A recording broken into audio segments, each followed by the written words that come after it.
আসসালামু আলাইকুম। ময়মনসিংহ ধান চাষি কৃষি প্রজেক্টের পক্ষ থেকে আপনাদের স্বাগত জানিয়ে নতুন আরেকটি ভিডিওতে স্বাগত জানাচ্ছি।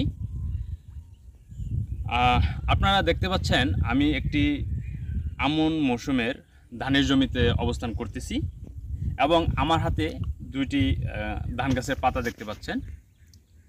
এটি মূলত একটি রোগ আক্রান্ত ধানের জমি। এটা কি বলা হয় পাতা মোড়ানো রোগ, যদি আমরা বাংলাতে বলতে চাই।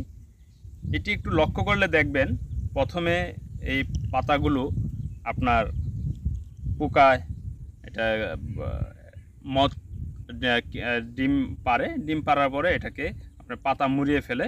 আপনার একটু যদি কাছ থেকে দেখাই, এই পাতাগুলোকে আপনার প্রথম অবস্থায় এভাবে মুড়িয়ে ফেলে, মুড়িয়ে এটার ভিতরে ডিম পারে, হয়তো বা এটাতে ডিম নেই। আমরা যদি আরেকটা পাতা এখান থেকে ছিঁড়ে দেখানোর চেষ্টা করি, এটাতে হয়তো বা ডিম থাকতে পারে। এভাবে ডিম পেড়ে তারা এখানে মলমূত্র ত্যাগ করে এবং পাতাগুলোকে এভাবে খেয়ে কিছুটা হলুদ বর্ণের করে ফেলে সাইড দিয়ে এবং এখানে মুড়িয়ে রাখে।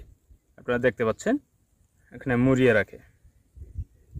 তো এটি প্রথম অবস্থায় ঘাসের উল্লেখযোগ্য ক্ষতি সাধন না করলেও পরবর্তীতে এটি যদি একটা লম্বা সময় পর্যন্ত জমিতে বসবাস করে, তাহলে এটির গাছের যে সবুজ ক্লোরোফিল নামক যেই উপাদানটা আছে এটা শুষে নেয়, খেয়ে ফেলে, যার কারণে আস্তে আস্তে পুরো জমিতে আপনার এটা বিস্তার লাভ করে, যার কারণে ধানের ফলন কমিয়ে ফেলে, অনেকাংশে প্রায় জমি আপনার নষ্ট করে ফেলে। যার কারণে এটি যদি জমিতে আক্রমণ করে, তাহলে সেই ক্ষেত্রে আপনার ক্লোরোফাইরিফাস নামক যেই উপাদান আছে সেই উপাদানের কীটনাশক আপনারা ব্যবহার করবেন প্রতি লিটারে 2 থেকে 3 গ্রাম হারে বা 3 ml হারে। তাহলে আপনার জমি এই পোকামাকড় থেকে রক্ষা পাবে। ধন্যবাদ, সকলে ভালো থাকবেন। আসসালামু আলাইকুম।